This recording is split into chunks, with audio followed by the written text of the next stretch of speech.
Welcome to the Slop Temple. We pray this video helps. You need accounts linked and goals defined before you begin. Start by choosing a single objective, sales or leads, and set a target CPA or ROAS to guide performance max. Once done, upload asset groups, images, short video, headlines, long descriptions, and logos.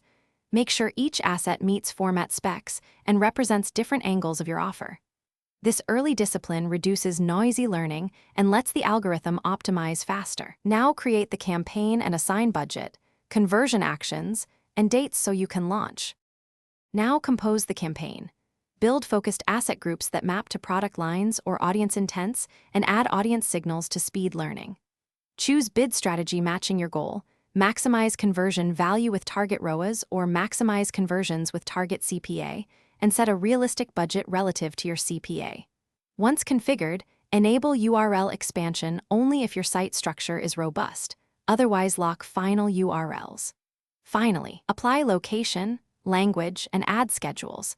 These settings narrow delivery. After launch, let the campaign learn for at least 2 to 4 weeks while you monitor conversions and cost per conversion trends. Once you see stable signals, iterate. Add fresh creatives, tweak audience signals, and test alternative bid targets. Make sure to pause low-performing asset groups rather than broad changes that reset learning. If performance stalls, check conversion tracking accuracy, budget caps, merchant feed health, and negative targeting or placement exclusions.